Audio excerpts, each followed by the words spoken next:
Illuminor inside if you want to start him at right tackle, or if you want to, have him on the bench for his first year to let him learn. He's a dude that could kick the right tackle while Illuminor kicks the left tackle. Andrew Thomas gets hurt again. Um, and that dude will be a starter. So by his second year, he will be started at right tackle. You could kick Illuminor inside. He's definitely one of those guys I'm looking at.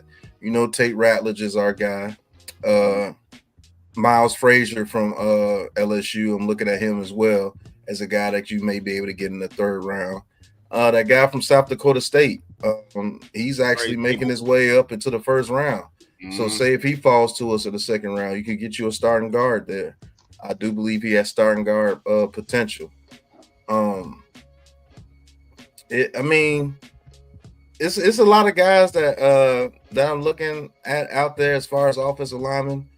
There's no way we can go through this draft and not get anybody in the trenches again. There's no way we can do that. Yes. That would be an absolute crime, and I will fire him right after the draft if he did that. Based on what you saw last year when the starter started to go down. Well, those are some of the guys I'm looking at. But Coach, as far as on the field, in some of these drills, a lot of people look at the 40 time, of course, that's the eye catcher for everybody, fans too. But you being a coach, what are some of the important metrics that you look for in a combine when it comes to offensive linemen? Outside of the 40, the speed. To be honest with you, I don't even really dive too deep into the 40. I mean, it's nice to see them have straight line speed, but in the 40, I'm actually looking at the 10-yard split. Yeah. How quick are they out of the gate? Now, in terms of the drills, I mean, when they do the little combo drop work, when they pull them, how's their footwork? How do they open up? What type of angles were they taught? Is that something that you're going to have to teach them, when you get into your camp, and, how do they pick it up? So their pass sets, the angles that they, the angles that they take when, they drop into their pass sets, so those are some of the things that, I want to look at. And then also, even in the drills, sometimes I just watch their hands. How do they place their hands? Are they open a little bit too much? Because that means I'm going to have to really work with them to bring their hands inside and not give up their chest. So those are the things that damn, that's a big dude running 5.26. Damn. Elton, yeah. Mm-hmm. Let me ask you this, Coach. What does that 10-yard split tell you about an offensive lineman? Because you say you look at the 10-yard split, and I do that for defensive and offensive linemen. But what does that 10-yard split tell you? First of all, how quick they are out of their stance and how explosive their takeoff or their get off is. I mean, that's really where you see every athlete. You want to look at their 10-yard split because it talks about the explosion. How do they explode off the line of scrimmage? Because that's usually where you push and you get up and you start to go.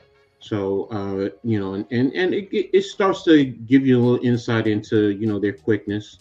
Are they quick? What type of quickness are they working with? So here comes Campbell again. Yeah, Will Campbell just did a 4.98, and he had a 10-yard split of 1.76. So that 10-yard split, that's actually kind of impressive for an offensive lineman, to be honest with you. That's kind of impressive for a man that big to have a 1.76. Now, what's the outstanding 10-yard split for you in an offensive lineman, Coach? Probably about 1.7. 1.72, somewhere in that range. That's what I call elite. They're really quick because that's pushing you close to some skill guys. Yeah, to be honest with you. So but 1.76, 1.74 to me is about the average. Slightly above average. Let me say there. So it's 1.78. It's about average. 1.77. So. Yeah, I accumulate the 10-yard split on if you have a pulling system like the Eagles and Mm-hmm. something like that, if you have a pulling Yep. Mm-hmm. system, like if you got pulling guards or pulling tackles, Gotta have that short area yeah, quickness. you got to have that Yeah. short area burst to get there, to get to your block or get to the second level, to Mm-hmm. get your block. Do you, as far as with the Giants, since this is Giants conversation, we'll go to this with the Giants. Do you think we need athletic linemen like that in our system as far as our run game? What do you see in our run game and what we need in the offensive lineman? And what should we be looking at these offensive linemen This hearing past year, this in the past year, combine? this past year, I'm at a disadvantage since I really didn't see, a lot of Tracy and how he worked as the season went on. But it just seems like trying to work in terms of the offensive the offensive line. I wonder if we're more getting towards a zone scheme, as opposed to a power gap type of system. Because I mean, first of all, if you look at JMS is not a big burly type of a center. So, he's built on angles, quickness, and getting in the proper position in terms of leverage. So, and one of the things everyone talked about coming out of college is him taking the proper angles and getting to the second level. So, I mean, I was looking at what's his name, who we brought on last year, who's the left guard. John Runyon. Runyon. Yeah, Runyon. Everyone said he's not great in the run game. He's better in the pass. So, the zone scheme kind of helps cover that up in a sense. Because you can also get help working with the double teams, getting to the working double teams to the second level. Double 534. Okay, 188. Not a good. That's Gator. This is the guy I was talking about going the second round, Ariante Arce. His first was a 5-on-1, his second was 5-1, so that's a huge difference. It's I think he got a 175. bad get off right there, and he had a 1.8 split. To be honest with you, Coach, as far as like scouting a lineman for this team, you want to know why it's so hard? Because I don't believe that they've set a specific scheme for this team of what they want to do. So that's why it's so hard to draft offensive linemen. Like if you really want to get into it, if I'm a scout, I have to know what you want to do. You see what I'm saying? Like I have to know, do you want a strictly 70% pass team? If so, I'm getting burly offensive linemen that are strong and can keep people out. I'm not going to get athletic offensive linemen because you're not going to be running the ball. You're not pulling anybody. You're making the team sit there and just block for the quarterback while people get open. Okay, if you want to do that, well, let me get some of the guards that have a 42, bench press and having 1-8 split. I can draft guards like that because you're not counting on them to pull. But then you're doing whatever you want to do, whatever game. You don't have a set. You see what I'm saying? You don't have a set scheme. That's why it looks so bad. You're drafting people here, there. That's why you get a Zudus and Marcus McKeevens and Will Hernandez's, because you don't know what scheme you're really setting this team up to be. Who are we? You know what I'm saying? That's why it's hard to scout like DBs to come. Who are we? One year you're zone, next year you're a blitz man, next year you're 2-man. Like that's why it's so hard. You Eagles, they know what they want to do. They draft people for what they want to do, and they're gonna go with it. Commanders knew what they wanted to do, knew how they wanted to do it. They drafted people to do it. They brought the free agents over there to do what they needed to do, and it worked. Now, is your plan always going to work all the time? No, but at least have a plan.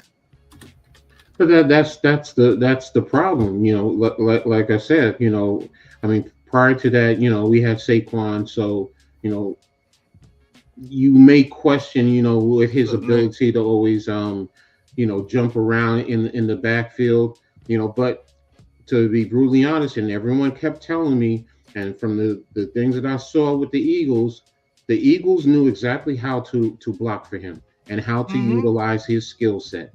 And and my brother was saying that he was like, nah, we didn't see a lot of him dancing in the backfield. He would attack the line of scrimmage and go. because the holes were there for him to attack. So, and just like you're saying, the Eagles know how they want to block, the line of scrimmage. The New York Football Giants, we haven't. It's been confusing. It's been, are you an RPO scheme type of an offense? Are you a power? What are you doing? Like you said, offensive lineman getting driven back into the backfield, causing the running back to, have to stop and avoid the defensive penetrating into the backfield. It's just really frustrating. I mean, I wish I could have seen more of the games this year. I mean, I'm just going to go back and watch. No, you don't, Coach. You don't want to see what they put out there on the field. I want to see what Tracy. It's going to piss you off. I'm telling you. No. I'm going to watch Tracy and his skill set. And Tyrone Tracy, he balled out. Yeah, Tracy, that was one of the bright spots. But the team, it's going to be garbage, yes, but I still have to evaluate it to give you, very, very fair and a very fair assessment. Look, y'all know I was one of the biggest supporters of Evan Neal. And I'm greatly disappointed in my son. I'm now to the point, go ahead, move him inside. Go ahead and move him inside. Maybe, because you see. Welcome to my side, Coach. It's not even that. It's Mekhi Becton, honestly, is the reason why I'm starting to think that. Because Becton with the Jets, he was a tackle and all this and that, but he goes to Philadelphia and he's about to get paid. Everyone keeps telling me, he played well with the Eagles. The guard is the right position for him, and I think they're about similar size, if I'm not mistaken. Yeah, almost exactly identical. So now that's telling me, you know what? But now it goes back to the scheme that the bum is trying to run. I mean, that's really what it boils down to. What is it? Exactly. That's the point. I think he's trying to do too much of everything instead of, find your niche, master your niche, and add some of the other parts, components just to have it there. But if you're a zone scheme, fine. If you're the old school Barry Sanders type of zone scheme, fine. If you're working in combo to the second level, fine. If you want to be a power gaps type of scheme, fine. Find something. And Tracy, what type of running back is he? Is he going to be your feature back? Because I'm hearing rumors. He's going to be a complimentary back to, whoever. That's my point. If they draft a running back, or I don't know. I'm just saying. I've heard. I had a conversation with someone who, he was like, Tracy should be a complimentary back, and we should get a big power back who can soften the in between the tackles, so this way he can attack because all I'm hearing is he's an outside type of a back. So let me ask you something, Coach. Yeah. Since you've coached on every level except for basically the NFL, do you think Brian Daboll's lack of lack of identity is due to lack of confidence in himself as a coach? That could be a good part, a big part, because then players read that. Players are smart. They see that. They can tell if a coach has confidence in himself and what he's doing, what he's putting on the field. So, you know what? Dexter hasn't given up on him, so I'm not going to say completely no. And didn't they just do a report that players like playing for him or something like that? Let me tell you this, man. I think the Giants, and this might be stealing my brother's stuff right here. Unpopular opinion. I think people like John Mayer and them tell these guys to say this in the media because they want to keep this charade of a culture up. You know what I'm saying? Like, they don't allow the players to really express themselves. Because, come on, man, when Malik Neighbors was really expressing himself, who was he pointing the finger at? He literally said, it ain't the quarterback. He Right, literally said right, that. right, Bar right. for bar. What's going on, Salute, Tudo? salute, brother. Hope Appreciate you everything tapping is in. well out there for you, bro. Absolutely. Like, he literally said, "It's not the coach, it's not DJ. We were doing the same thing when DJ was in there, so it's not the quarterback." But then the next few weeks, he turns it around, and guess what? He's fed the ball. Like, they force fed on the ball at the end of the year. Let's keep it a buck. They did not force feed him the ball at the end of the year. He would have never reached those rookie, accolades that he got. So to keep him quiet, okay, don't say this, Malik Neighbors, and we're just going to force you the ball the rest of the season. Yep, because he started talking. He's Yeah. right. He started talking, and all of a sudden he just shut up. And everybody's like, "Oh, Malik Neighbors just has this sudden change of attitude." No, he was getting a bunch of targets, and he was going to break that record. That's what that was all about. That's why he shut up. And they probably told him, "Hey, next year we're going to get you somebody in here that's going to be able to get you the ball consistently." That's what they told that boy. And he was like, "All right, man, I'll chill. Cool." What are they telling these players that they give these contracts to? You think Dexter Lawrence is a kind-hearted soul, whether you want to believe that or not as well. He's a huge man, pause, but he's a kind-hearted soul. Okay, Dex, we're going to give you this money. Just don't express your frustrations out with what's going on here, but we're going to give you your money. You earned your money, but don't go out there and express to yourself the way that you want to be, the way that you want to express yourself. You know what I'm saying? Like, do you believe things like that is happening within the organization? Personally, me, no, I don't. Damn, he's slipping again. Yep, Will Campbell. No, I don't. Personally, no, I don't. I think they try. Your PR department tries to talk players up and guide them into not opening Pandora's box. Yes, every team, every sports team across the spectrum does that, and that's even down into college because of media relations. But does marijuana keep a certain image? Yes, I will say that. But do you think that image that he wants to keep, not to cut you off, do you think that image that he wants to keep is a detriment to this team? Why you don't take people like Micah Parsons, you don't go out there and get somebody like a Deebo Samuel or somebody like that. You get rid of Odell Beckham. You know what I'm saying? Is that that image that you say that he wants this team to partake so bad? Do you think that goes to the detriment of this team? Because for the past years, you've seen on this team lack of dogs. I'm going to say this.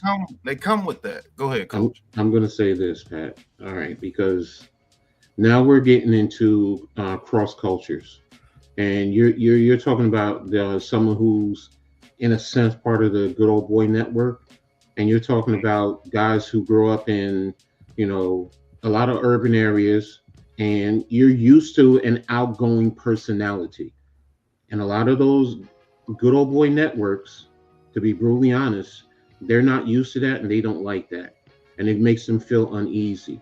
So to your point, yes, he probably wants it toned down a little bit without completely eliminated. Because remember, you had LT here. LT was a big personality. Michael Strahan, big personality. Even OC to a certain extent, big personality. But they kind of toned it down a little bit, as opposed to Odell, who was he was out there. He was out there, and that's fair to say. And Mara is not used to something like that within his organization per se. Do you want to keep it toned down? Yeah, okay. I see where you're going, and but that's also business. A lot of businesses are like that. So you're talking about the cross cultures with that type of network versus how a lot of us grew up in the hoods, in urban areas, and we're used to outgoing personalities and keeping it real and speaking your mind and not being afraid to speak your mind. but sometimes it's also how you speak your mind. You can speak your mind, but get your point out there. But sometimes you don't want to open up the doors to the point where let's be real. It's about keeping those people coming back, paying them that money to buy the tickets. We can talk about the Giants and how bad they are, but we sell out every game. True. Now, people may end up selling their tickets later in the season, but they sell out every game, and that's what Mara wants to do. And I mean, I get where you're going, and I can't completely shut it down. It's just do I think he wants to tone it down? Yes, I think he does want to tone it down. Go ahead. My whole ordeal with it, Coach. Yeah, money is going to be made. You're the New York Giants. Money's going to be made regardless. Let's just keep that a buck. You're in the biggest market out there. You're going to make money. It's really not about a money thing with me. It's the mystique of the New York Giants. You're starting to lose it now. You see what I'm saying? You're starting to lose that New York Giants flavor when it comes to it, because the Eagles are ascending. They get another Super Bowl. They're right there behind you. Pretty soon, you won't be able to hold that over the Eagles' head. They've been to 3 of the last 7 Super Bowls and won 2 of them. So that's getting ready to go away here soon if you don't do something. What I'm going to is, Coach, it's not about the money. It's about, and I know you're not saying it's about the money. I know what you're talking about. But to the fans' eyes, that's not looking into it deeper. It's about what you're going against in your division. The Eagles ain't worried about no personality issues. The Cowboys ain't worried about it. Commanders ain't worried about it. And guess what? Who was the 2 teams in the NFC East Championship? The Commanders and the Eagles. We whoop ass over here in the NFC East. The only one that ain't trying to do it is the Giants. You're not going to go out there with choir boys and beat the Eagles. I'm sorry, A.J. Brown, they're going to punk you every time. Like you were saying 2 years ago. They made us their bitch. Yes. Basically, Commanders did it all last season. The Cowboys been doing it every season for a long, long time.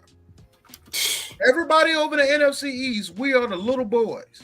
I promise you, we are the little Giants to everybody in the NFC East. You're going to start having to get some players that can come out there and want to punch somebody in the mouth. You're going to have to. To that regard, Pat, then, because I understand what you're saying about Mara, which goes back to what I was saying, the good old boy network. The good old boy network is that old school network where, they like things to be under their control completely. People can talk about Jerry Jones for everything, and yeah, he controls the narrative, but he also lets players speak their minds and be who they are. Where over here, it's more of the real old school, let's think about it, going back to the 20s, the 30s, the 40s. The Cowboys haven't been around that long in that when you compare the 2 organizations.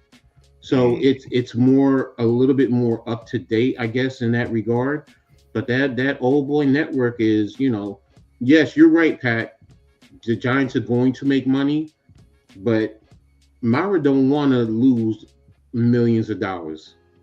How can you lose millions of dollars? He will lose millions of dollars. He will. You continue to lose.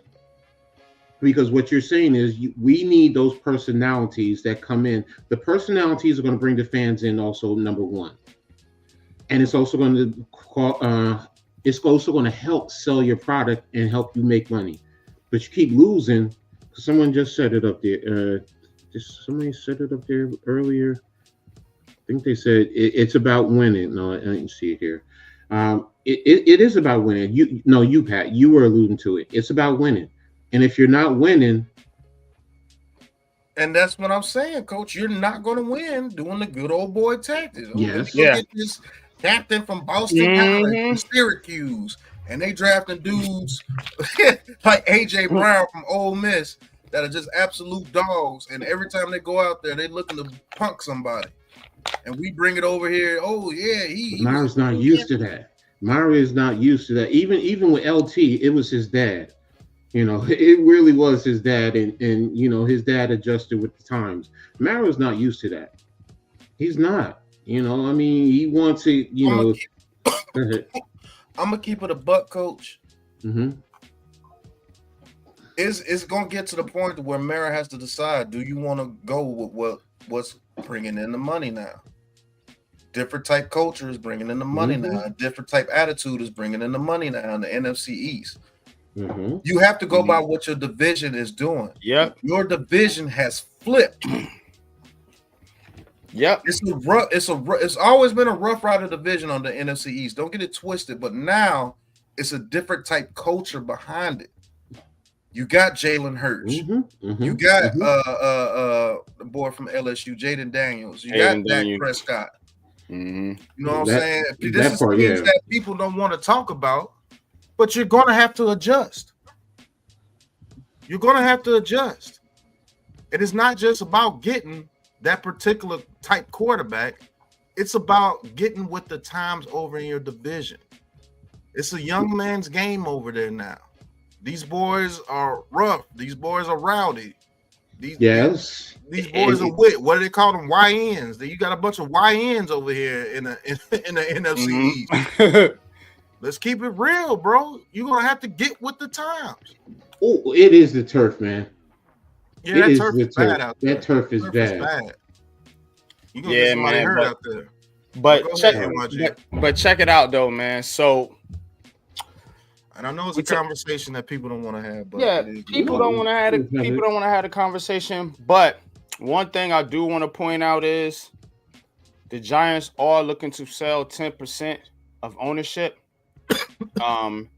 And to me, business-wise, you got to think about who you selling that 10% to and what the impact of that is going to be. Now, it's not somebody that's going to come in here and just take over the team, but there's a marketing aspect to them selling the 10%. Now, pay attention to who that is. You know, is it will it be somebody of color? You know, now we could start to connect the dots about maybe the culture is shifting a little bit here. Maybe the Maras and the Tishes are opening up to what Pat alluded to, the culture shift, which is the NFC East. And that's a good transition. We're going to get into the NFC East here real quick, man. But a little bit of breaking news coming out the NFL I want to get into. So give us just a second here.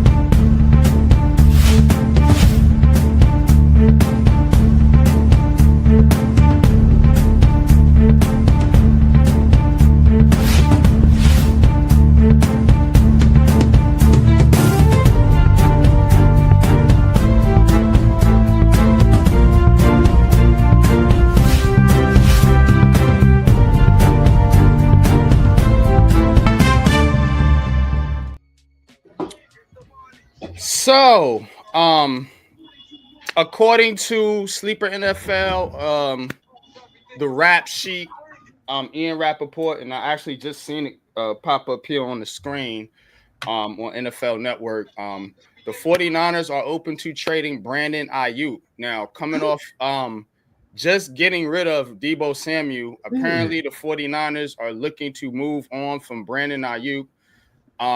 They apparently, I guess they're doing some type of rebuild or retool here. You know, as I said, they just signed Deebo Samuel to Washington. I think for a 5th round pick, which is crazy work. You know what I'm saying? So we're gonna talk about that, and I want to open this thing up to the state of the NFC East. You guys were alluding to it here a little bit, you know, talking about the Commanders and the quarterbacks in this division. Now with Deebo Samuel, with Washington, you know, getting Jaden Daniels some weapons, with the Eagles coming off a Super Bowl win and reportedly interested in Myles freaking Garrett, if you can believe it. Brandon Ayuk's on the market. What are we talking? What we talking? Because y'all got to level up now. It's getting crazy out there in the NFC East. Yeah. If you can get Ayuk for maybe even a third round right now, Let's go. Because right now what you call it just showed that they're selling short. To me, that's what they're doing. I mean, you got Tebow for a fifth because I'm saying to myself, why the fuck couldn't the Giants get him then? Right. Right. Now, if you can get Ayuk, give up a third round. Now, the question is going to be the money. That I will say. That's what I just brought up. Yep. It's going to be about that money because he just signed a contract last year, right? Yeah. So basically, his contract, coach. His contract is in 2025. He has a cap hit of 11 million. In 2026, he has a cap hit of 16 million. And after that year, it jumps up to 42 and 44. But you have an out in 2020 after the 2026 season. So that's why trading for him would make sense. If it doesn't work out, you can get out of that contract with him having a minimum hit in those 2 years. 26 years old. I mean, come on, man. You have him and neighbors. I mean, come on, man. I'm with it. That the question is now, if I'm Shane and I saw what Washington got for Samuels, all right, what do you want for him? I'll give you a third. You just got a fifth for him. Yeah. I'll give you a third because we got 2/3 this year. No, we got 2/4, I think, right? Yeah, we got 2/4 this year. We got a comp fourth. So yeah, let that third go. I'm good. Bye-bye. I swear we had 2/3. No, we got 2/4. We had 2/3 last year, I believe. Yeah. Okay. And we gave up one. No, we had 2 seconds last year. We gave up one of them for Brian Burns. Yeah. But yeah, I'll still give up the third. If let's say Brandon Ayuk, let's say he's healthy. You know, you have to get him. He has to pass a physical. Him and Malik Neighbors, that allows us to compete. That allows us to compete and give your quarterback a chance when he goes out there. With Brandon Ayuk, just to keep it a buck.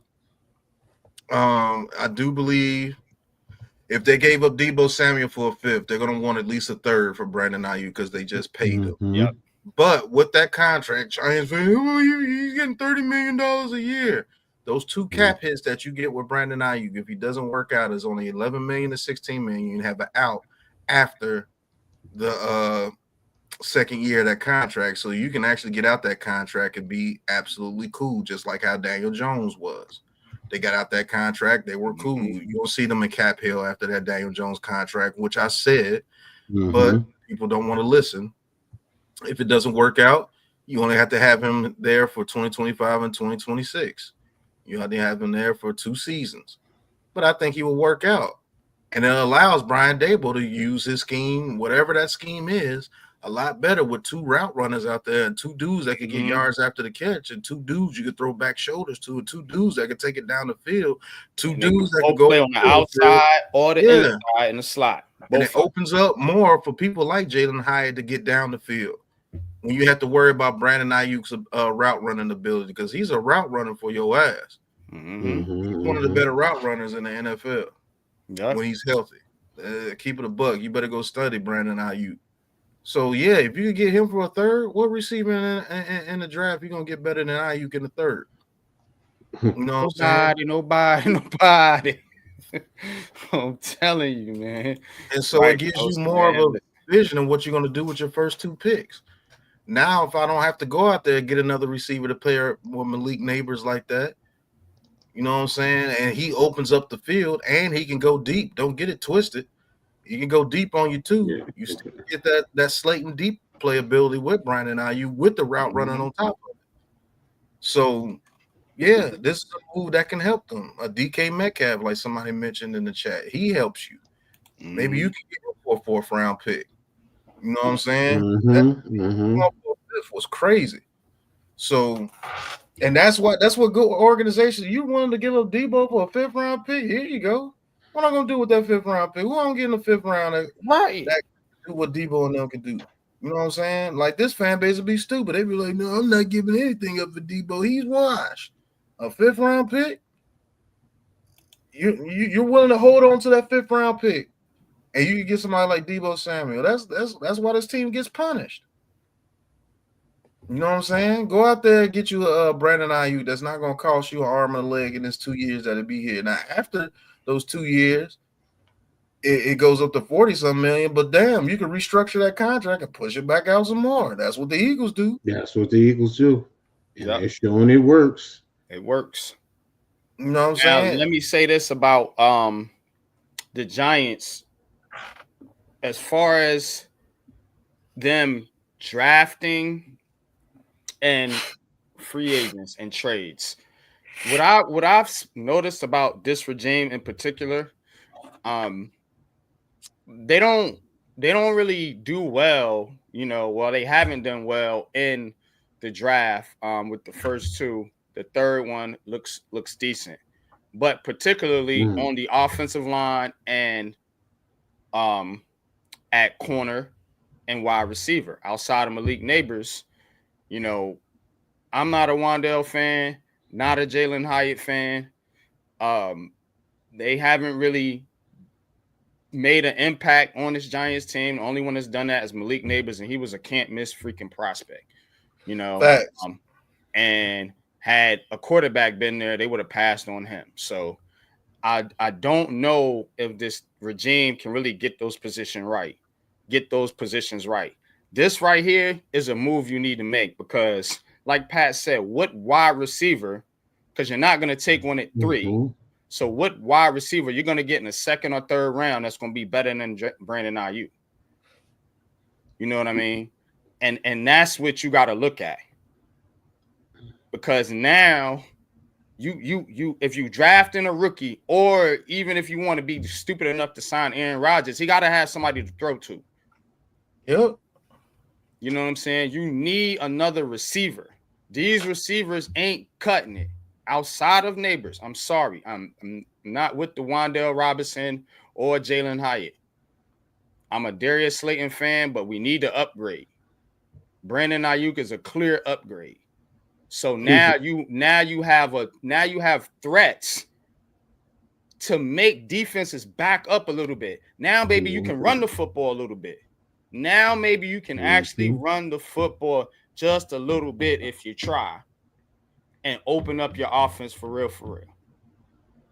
You can't just sit back and let all the other teams around you make all the moves, then you pick up and get scraps. Oh, let's just go and get Stephon Diggs. No, go get the guy. Go get the best. Compete. You got to compete. Don't just wait for everybody else to do something and then, okay, we got to make a move now. Who's left? Nobody. Yeah. Now you get these old washed up players like a Aaron Rodgers, like a Stephon Diggs. I don't want those guys here, man. I'm sorry. Brandon Ayuk, yeah. He's 26. And he plays on a team that fits the NFC East culture. The 49ers, if they were the NFC East, would fit right in. He comes from a team that plays like that. He knows it's a no-brainer. If he's available, which would be crazy if he is available, if he is available, and they say, hey, look, you give us a 3rd-round pick, because it's going to be a high 3rd round. It's the first pick in the 3rd round. So it's basically like a 2nd-round pick almost. It's not a low 3rd-round pick. It's the first pick in the 3rd round. Number 65. Yeah. Yeah. It's the very first pick in the 3rd round. So that would be the best pick in the 3rd round that they can get. They would take that. I promise you they would. Because no team that's high up there isn't going to trade a 2nd rounder for them. They all going to be like 3rd or 4th round. And we have the best pick that you can get in the 3rd round. We have the leverage in that aspect of it. Shout out to Future 26. Pretty good question for y'all if y'all want to answer that. Y'all think they will ever use Hyatt how they use Worthy in Kansas City? Now, if Kafka's calling plays, I don't know. If Brian Dable's calling plays, no. No. We'll give it a buck, what you know. Yeah, because I just, but Brandon Ayuk, like I said, you can use him on the inside, the outside. You know, you can put him in motion out the backfield. I mean, whatever. Yeah, You know what I'm saying? And then you got the same skill set with Malik Neighbors, the same. Like I'm telling you, you rivaling the Eagles with AJ Brown and Devontae Smith with this move. Now you can compete on that level just from the receiver standpoint. You still got to do a whole bunch of other stuff, but this right here, and it then allows you to focus on other things you need to focus on. And then you give whatever quarterback you bringing in here somebody like they did in Chicago. Yeah. You know what I'm saying? They gave that boy 3 number 1 receivers. Go play football. So why wouldn't you want to do that for Cam Ward or Shedeur Sanders? Unless you want them to fail. It seems like this fan base will be cool with that. You know what I'm saying? That's something else to talk about. Unless you want them to fail. But yeah, the NFC East. Talk about the state of the NFC East, y'all. Now we could throw the Cowboys in there. But we got Washington. We got Philly coming off the Super Bowl. And then we got the Cowboys and Giants. Now, the way I want to look at this is how does this division stack up from top to bottom, and what do you think the outlook of this division is going to look like in the next 5 years as we look towards the future? As these teams, we seeing the quarterbacks, you seeing some of the moves they could make. We talk about the cap, we talk about all these different things. Let's just center our focus on our division, on the NFC East, and talk about the future of this division. Philly just came off a Super Bowl win. Washington was in the NFC Championship game. The New York Giants missed the playoffs again.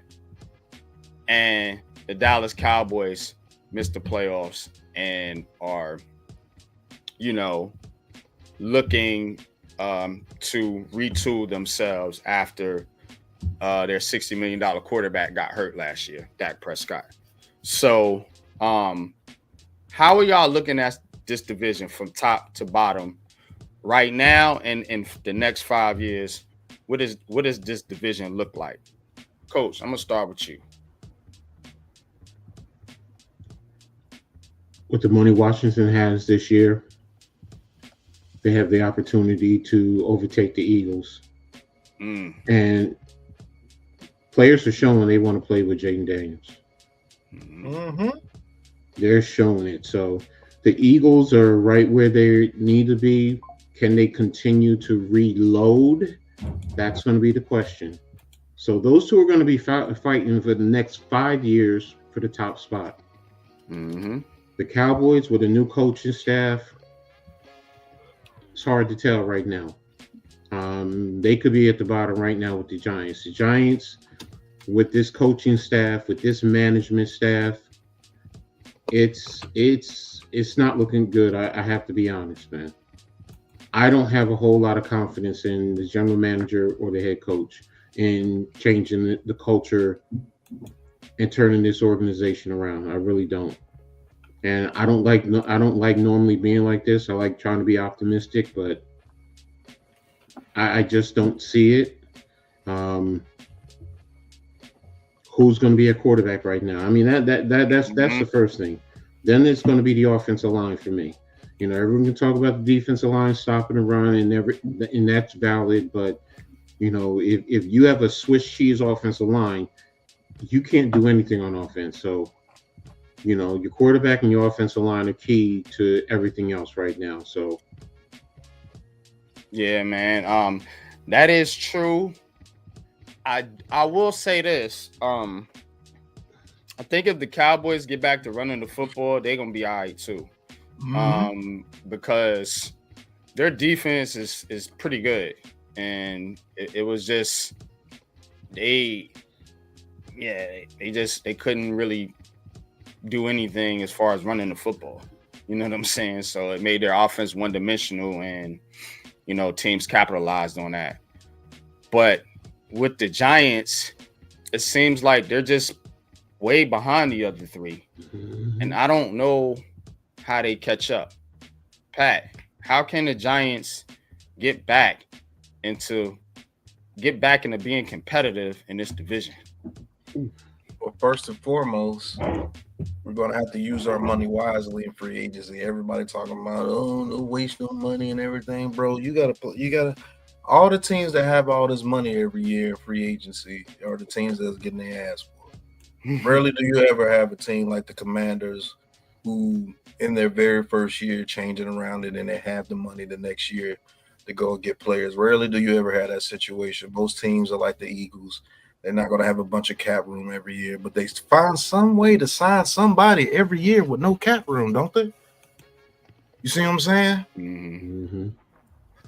The way that I would look at this division on how to try to be relevant in this division within the next couple of years is first and foremost, you got to stop the Cowboys from resurging.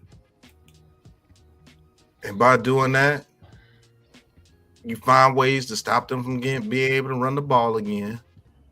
And you start taking some of the players that they're targeting in free agency, like a Milton Williams. Take Milton Williams from the Eagles. Go out there and trade for Brandon Ayuk if you have to. If you don't, go trade for DK Metcalf. If you don't, find some way to get T. Higgins. Stephon Diggs or one of the older receivers is not going to change the way this is happening over here with the Giants. I'm just going to keep it real with you. It's just going to be another nepotism bring in with Stephon Diggs, and it's not going to work out. And then he might go out his mind and start complaining and shit and make it even worse. Go get somebody like a Brandon Ayuk. You got to compete with your division. Start poaching some of these dudes off these teams. Me and NYG has been saying this for a while. Go get you a Milton Williams. Go get you a DeMarcus Lawrence to come in there and be a third edge rusher to back up these guys. Go spend you some money. Go get a Travaris Ward. Because if you think the Commanders are not going to target Travaris Ward to get that secondary back up, you watch. They're going to get one of the top corners of free agency as well because, like Coach said, they brought in a culture changer in Jaden Daniels. Now people want to go over there and play with Jaden Daniels. Hell, Malik Neighbors wants to play with Jaden Daniels. You know what I'm saying? I'm telling you. So that's why somebody like a Shedeur Sanders really changes that. Or Cam Ward. People will want to come over and play with Cam Ward too. You know what I'm saying? It changes the dynamic of your team. Nobody wants to come over here and play with an Aaron Rodgers. If I'm T. Higgins or somebody, I'm not wanting to come over there and play with an Aaron Rodgers or what. He's not like that. Everybody ain't Devontae Adams that got Aaron Rodgers on the mind all the damn time. If you had Aaron Rodgers on your mind, $83 million in cap room. Just want to put that out there. Who, the Commanders? Yes. Shit, it should be over 100. Well, it probably will be. But that's just the rough number on Spot Track. Me personally, I restructure Thomas, I restructure Dex, I restructure Bobby Okereke, I restructure Burns. I get up to about 80-something million. Probably even more after you release Gano and Nacho and all those contracts you don't need on your team no more. Nacho doesn't move the bell. Gano can't even stay healthy at freaking kicker. And he's one of the highest paid kickers in the league. You get rid of some of those dumb contracts. You get your 80 to 85 million, and you go out there and you're going to have to spend, bro. You're going to have to spend on some players. And these are not old players that you're bringing in. These are still dudes in their prime, 26, 27. Yeah, your payroll is going to be high, but guess what? You're winning. You're going to have to do it. Go get Zach Bond from the Eagles. Pay him as much as Byron Okereke because you're going to have to do it because you're the Giants. You're going to have to pay for some free agents. You're going to have to.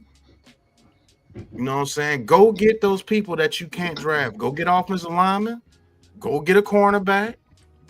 and go get you a receiver that you could compare with Malik Neighbors and draft your future quarterback and rock and roll with it.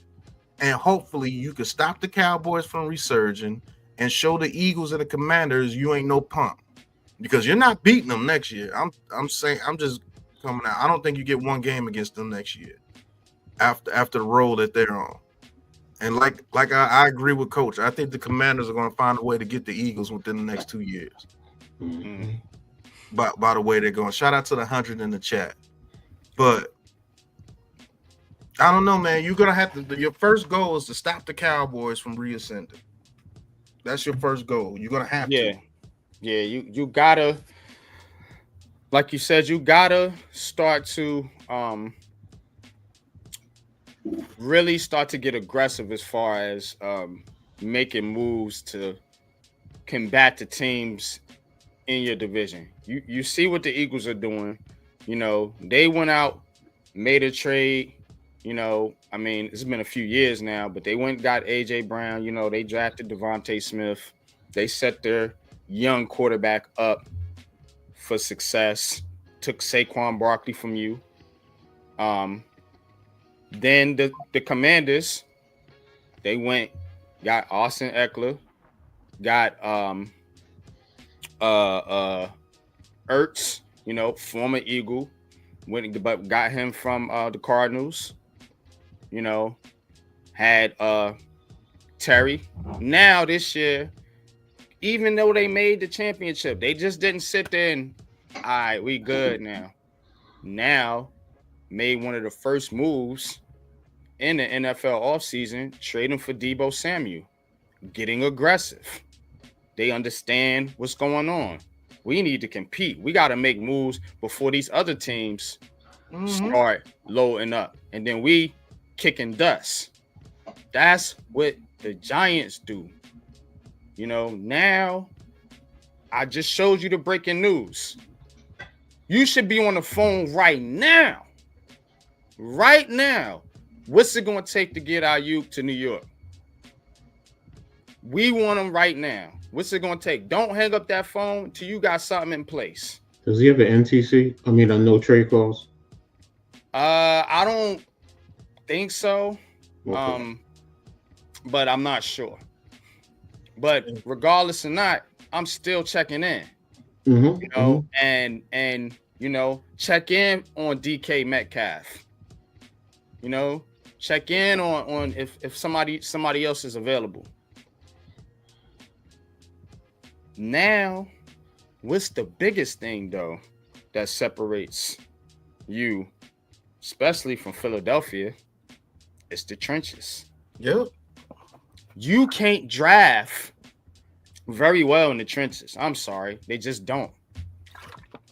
Miss after miss after miss on the offensive line. Just go sign one. The two you signed last year are pretty good. Go sign another one. That's what you're going to have to do to build your line until you can finally get some draft picks in here and develop them. Okay. Your defensive line, you know you got a problem stopping the run. You know Dexter Lawrence is there, but needs help.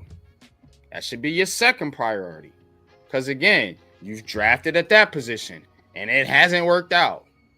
DJ Davidson's, Jordan Riley's, and whoever else. The best dude you had was an undrafted free agent, which you probably lucked up into him and Elijah Chapman. So, like, you can't draft well there either. Dexter Lawrence comes from the old regime. Yep. Brian Burns was a free agent pick, a trade pick. So you're going to have to make a move there because you don't draft well there either. Guess where else you don't draft well? At corner. Yep. So you're going to have to go out and try to sign you a corner. You know what I'm saying? You're going to have to do that. Now, at safety, I guess you could get by. You know what I mean? At edge, you got something there, but you need to add to that. Now, that you could probably go in the draft and get because you got two starters. So you can probably draft one there if you need be. But hell, I'm gonna sign one there too. Just spend all the money. Because guess what? What else because you on your last leg. You on your last leg right now. And the only thing that can save you is only thing that can save them is like a 2016 season that Ben McAdoo had, where you bought in all them free agents and it just hit for that one season. Man, that's true. And just to show you what the Giants are going through, they saying they got like 48 million, and after you do cut Graham Gano, which gives you an extra 31, and no chance will get you an extra 36. That's 6.7. So that's 55 million right there. How do you cut Daniel Bellinger and save $3 million? That's crazy. I'm actually thinking about doing that. He's gone. You don't use him. Yeah. You don't use him. Yeah, if you want to need him to block, you get anybody to block. So you can get up to 58 million by cutting those players, and then you can restructure Okereke. You can restructure Okereke, Thomas, Lawrence, and Burns, and put some of that money back. You can have upwards of about $80 million. I don't know why you don't do that and go sign you some players. You know what I'm saying? Like you gotta go sign you some players, man, because this division is killing you, bro. It's killing you. You know, and everybody's so against spending money. It's ridiculous. Go ahead, MLG. Nah, I'm just saying you gotta go get the top guys. You gotta shop at the top of the market. Joe Shane be trying to bargain hunt. He always looking for a bargain. You know what I'm saying? He like Walmart prices. Mm-hmm. You know what I'm saying? But you ain't in that position. You know what I'm saying? You got to get a quality product out there. You know what I'm saying? You can't buy from IKEA. Like you need some quality players to put out there on the field. And there's a lot out there in free agency. Just sign. Just go top of them, whatever position it is, because you need it all. Pretty much. There's no position that's solidified on this team. Look at this. The top 20 free agents. How many are coming from the NFC East? All right, let's just look. You got one with Milton Williams. Sign him. Two with Abdul.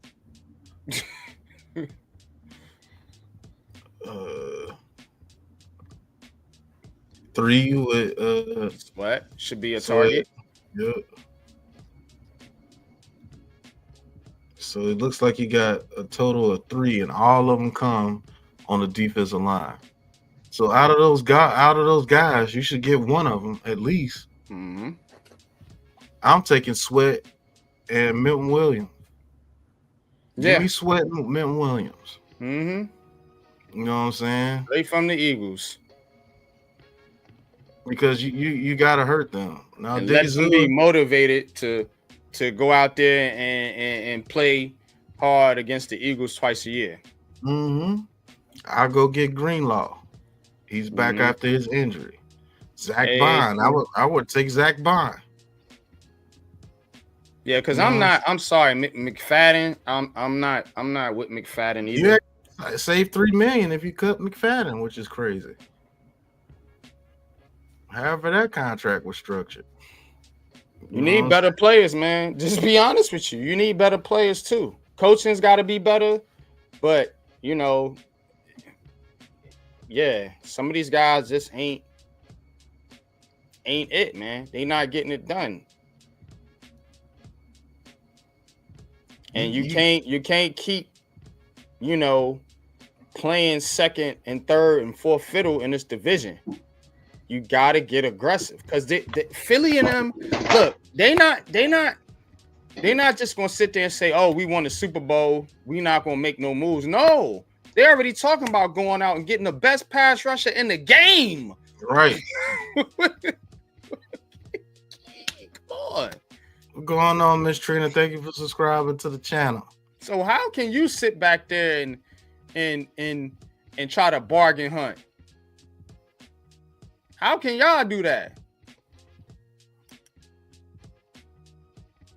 Like they got Lawrence as the 56th best player in the free agency. If you can sign Lawrence to a 1 year, $10 million prove it contract and let him go out there and play for another bigger contract, why not do that?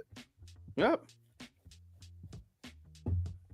You know what I'm saying? You might be able to keep him as that veteran.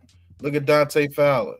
Went over there to the Commanders and changed that going over there because he was used to playing with the NFC East. It's okay to get a 1 year rental. Everybody don't have to be all-time great signing them in free agency. You can get some 1 year rentals while you train somebody else up. Other teams do it all the time. All the time, bro. The Cowboys did it with Fowler. Then the Commanders turned around and did it with Fowler. Some dudes are just mercenaries. Just keep it a buck. That's how they make their money throughout the rest of their career. They become mercenaries. You know what I'm saying? But get you a mercenary that you can, count on. You know what I'm saying? A Justin Simmons. I would go get there and let him be that roamer that he can and let Newman develop. Hell, Jedrick Wills, he could play guard. A tackle from the Cleveland Browns, he could play guard. It's a lot of free agents out there, but you got to shop, like I said, at the top of the market first. At the key positions of need: offensive line, defensive line, corner. Those are three I'm going right now. You also need or could trade for a wide receiver, because guess what? You're not going to get a player in the draft that's going to make a real impact like Malik Neighbors did last year. That's a fact. You might as well go and try to trade for one of those dudes, unless you can get T. Higgins and give him a bag.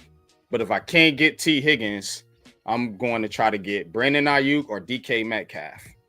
Deebo Samuel's off the market. I would have took him too to replace Wan'Dale Robinson, but it's not going to happen. So you can still get Ayuk, which is the better one of those two anyway. So you win it if you get him, or DK Metcalf. You know what I'm saying? And you pair him with Malik Neighbors and take some attention off Neighbors. Because guess what? They're going to be laser focused on Malik this year. If you don't get somebody else on the outside that can take some attention away from Malik. Wan'Dale Robinson and Jalen Hyatt clearly aren't going to do that. You know what I mean? And neither is Slayton. So you got to upgrade. And that needs to be the plan. But we'll see. We'll see. There's a lot of rumors. There's a lot of noise out there. A lot of it's silly, but the real deal is the Giants need to make some move this offseason to catch up with the NFC East, because the NFC East has been kicking your ass for some years now. I don't even know when the last time the Giants had a winning record in the NFC East. Somebody could tell me in the chat, please do, because I can't even remember off the top of my head. I can't remember the last time they've been 500. You know what I'm saying? But it's been that bad. So start in your division. We've been saying this for years now. Damn near every offseason. I come on this show. I love doing this show for y'all too. Shout out to the 100 in the chat. Appreciate y'all. We about to wrap it up, but we've been saying it on this show. Compete in your division. Start there, because that's the easiest path to the playoffs. The Giants and the Eagles got to beat up on Dallas, and especially the Giants this year, made it easier for them to get in the playoffs. It just did. You know, if you can go 4-2, 5-1 in your division every year, you're gonna be a playoff team. 9 out of 10 times, unless you just absolutely go over against everybody else, pretty much. You know what I'm saying? It's hard to do. So start there, combat what your division is doing. You see they trying to run the football. You got to get some players in here to stop the run. And they got dominant pass rushes. The way to combat a pass rush is to run the football against them. So those need to be the focuses. It sounds like a broken record, but all the focus on the quarterback, you need to focus on the offensive and defensive lines, because whoever you get at quarterback will not survive next year if you run this back with this same team the way it looks now. But last thoughts, Pat, start with you, then we're gonna go to Coach. Coach back off the II. Let's go, Coach. Good to see Coach off the IR, man. A little bit. He's coming back slowly but surely. We got him on pitch count, or got him on regulated minutes, however you want to call it. Regulated minutes. But this Giants team, man, you gonna have to see what they do in this free agency, man. And it's not just Daboll and Shane running out of time. This Giants team is running out of time, man. Because the Commanders are not playing with you, the Eagles are not playing with you, and Dallas for sure is not going to be playing with you. Dallas, you might get Dallas down in a year or two, but they always find a way to get back up there and be one of those teams that you're talking about. So you're literally looking at a division where there could be 3 players and you are the butt of the division. And they just kick your ass every single week. That's what you're looking at. So you better go out there in free agency and do your thing. Everybody, they want all these players, but they don't want to spend no money to get them. They think they could just draft somebody and they're just going to be 99s from round 1 to 7. It don't work like that.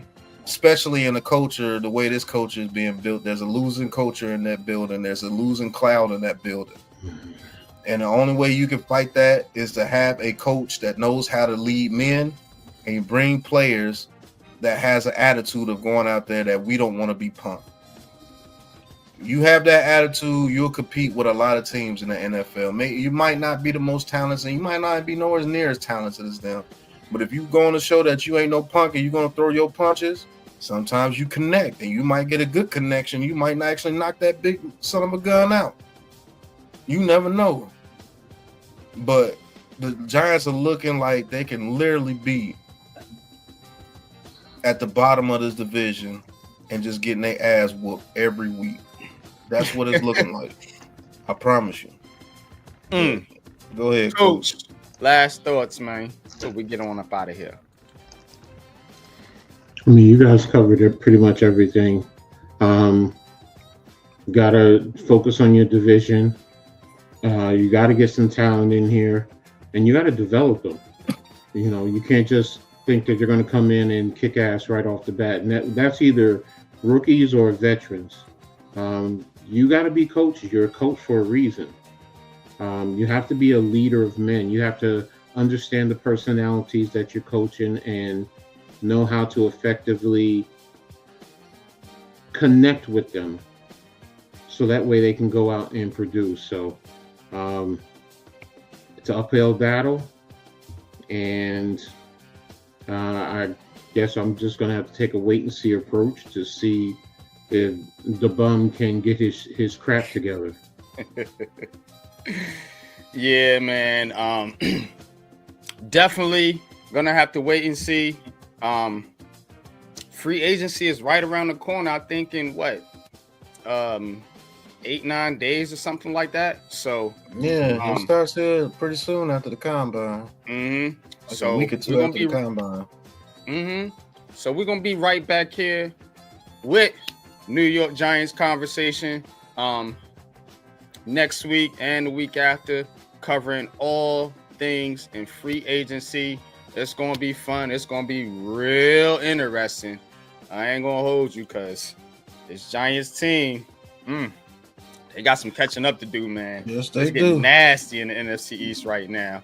So, but man, shout out to everybody that joined us today in the chat.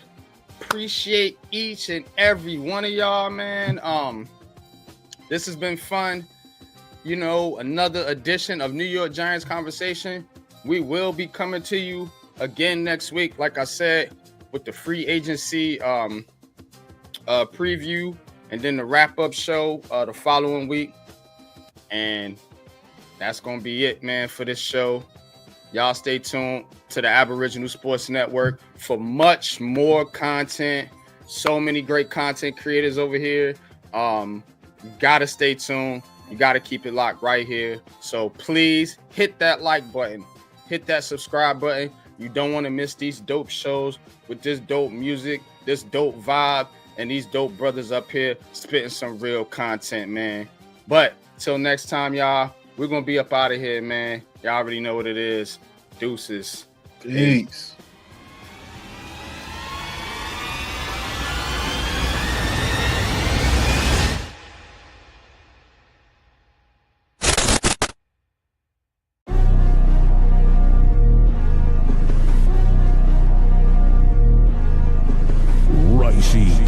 The Raisin Man.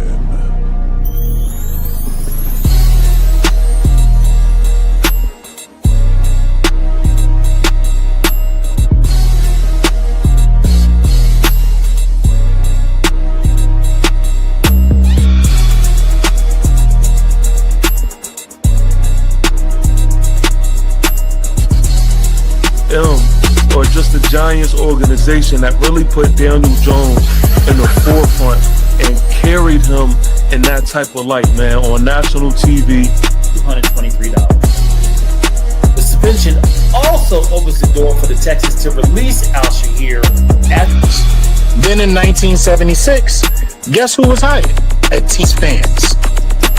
This is where preference plays the biggest. But I'm gonna have to knock this down and get the oohs and ahs of Houston.